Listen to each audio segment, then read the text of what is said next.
Yeah?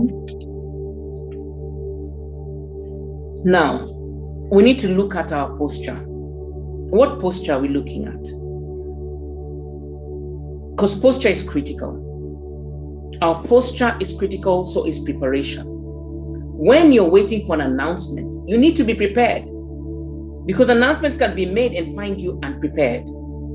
Most people are like, make the announcement, announce me. Are you prepared for what comes immediately that announcement is made?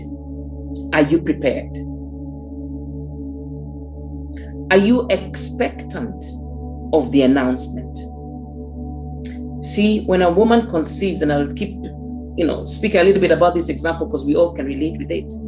I'm not saying that you've been pregnant, but we all see pregnancy and we can connect with that process in one way or another, directly or indirectly. When a woman is pregnant, mostly they say she's expectant. Have you asked yourself why they say that woman is expectant? And when you hear someone saying, oh, that woman is expectant, automatically it implies to you that she's pregnant. Why? Why doesn't it automatically imply that she's about to get a job or whatever? Okay. So even when you're carrying life, you're carrying a promise, you're carrying a word, you're carrying a dream, you're carrying a desire, and there's an announcement that is about to be made. Then when the baby is born, there is normally an announcement. People wait for the announcement. They say she's in hospital. Oh, has she given birth to a baby boy or a baby girl? Has the baby been born? Yes, the baby has. There's always an announcement. So what you're carrying, are you just waiting for the announcement, or are you also preparing for the announcement? And what is the posture that you're taking? Because are you expectant, or you're pregnant and just flowing through pregnancy, upset and worried and anxious? Some people take a posture of anxiety, of worry, of panic, of negative words, negative affirmations, negative declarations, which counter the health and the full expression and manifestation of what you're carrying. Imagine if this woman from day one of conception was saying, will I really give birth? Oh my goodness, will this baby be normal? Oh my goodness, will I pass the first 6 weeks? Oh my goodness, will I be able to walk when I reach 10 weeks? If those are the thoughts that are continuously going through your mind and your spirit, you are already creating a toxic environment, not just for yourself, but also for that you're carrying. And you already begin to reduce the chances of that baby even being born alive. Because negativity, negative declarations, toxic states kill. They kill. That has been proven even by science.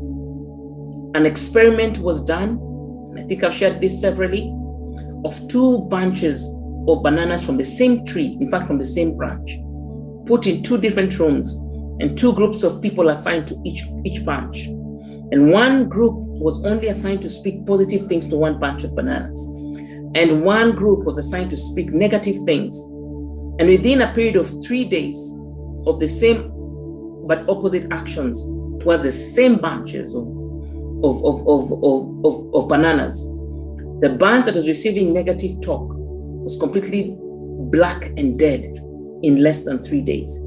The bunch that was receiving positive affirmations and declarations and words was completely thriving and remained yellow. So what is the posture that you're taking as you await your announcement, as you're expectant? What is the posture that you're taking? Remember, there are people I know who say, no, I'm not going to shop for the baby. I won't buy anything in case the baby dies or in case I don't give birth. How do you set such an expectation? Faith has to accompany belief and expectation, and actions follow your faith. When you begin to buy what the baby needs, when you begin to do the preparation processes that are needed to be able to be well tooled and equipped to receive the gift, the promise, when the announcement is made, you need to be prepared to cope and to be able to thrive immediately after the announcement is made. A pregnant woman begins to look at after her health, because it's critical for her and the baby.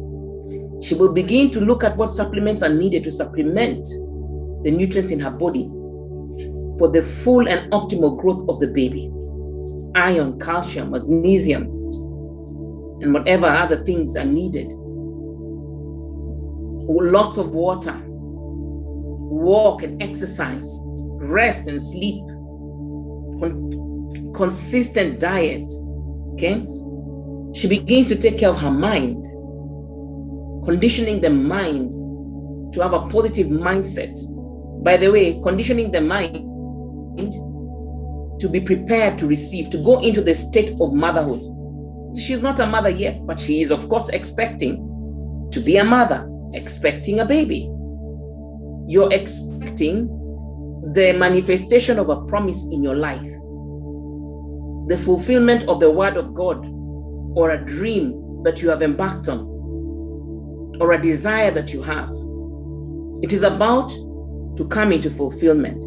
Are you preparing yourself, preparing and conditioning your mind to be able to cope and to thrive in the reality of that next phase after the announcement? You cannot just be chancing it.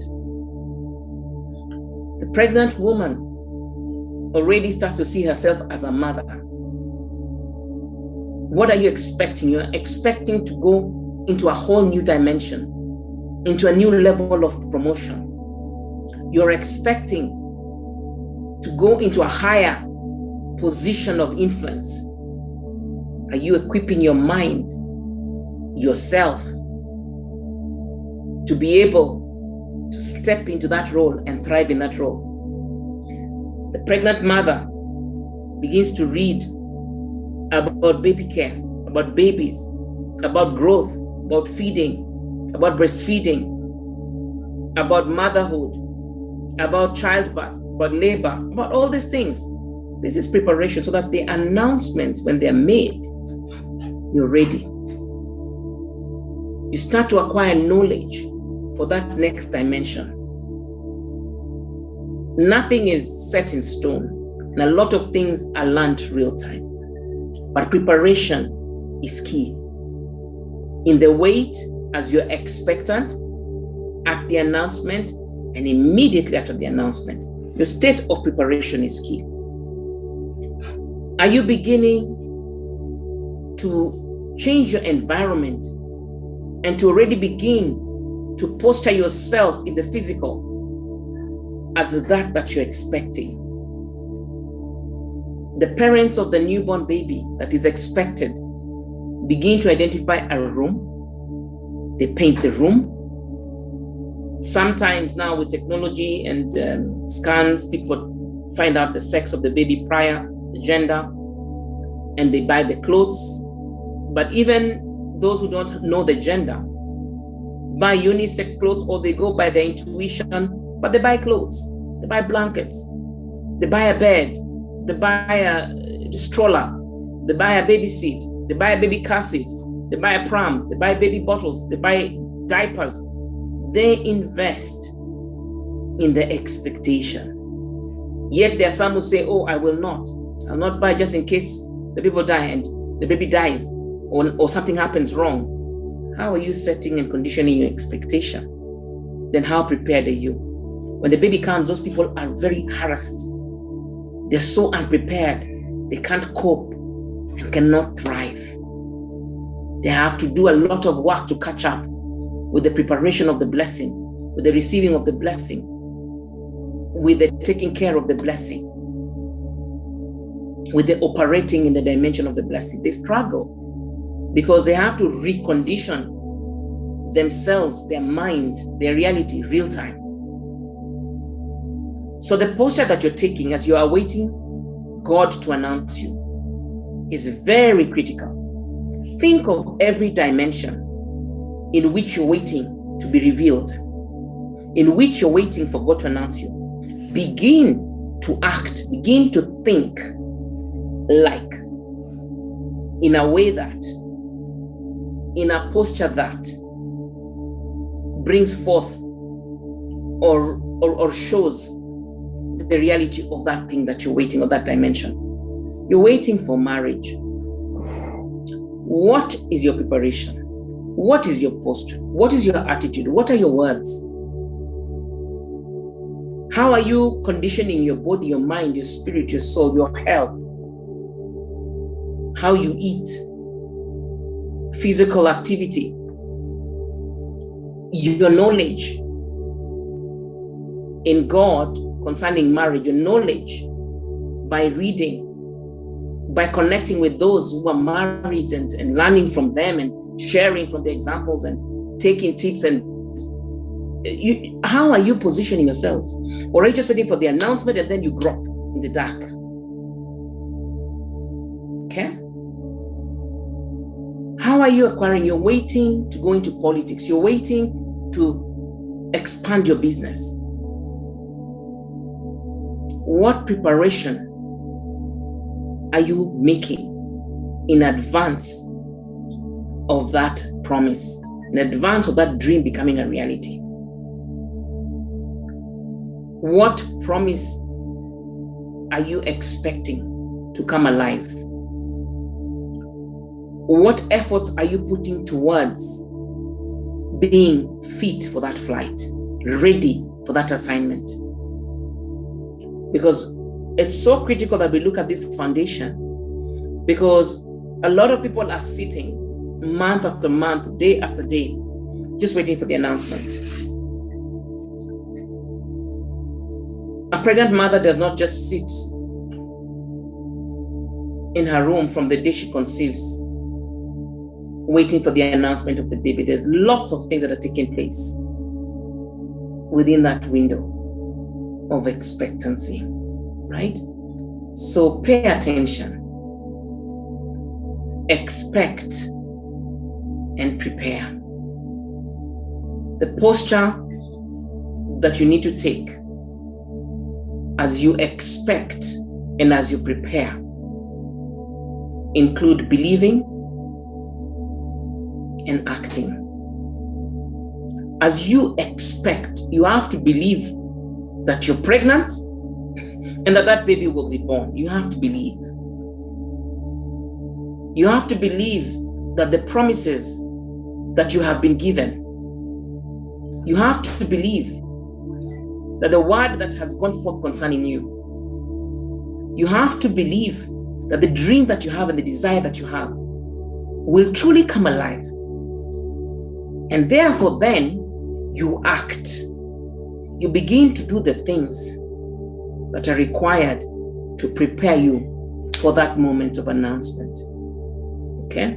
That moment when things become a reality.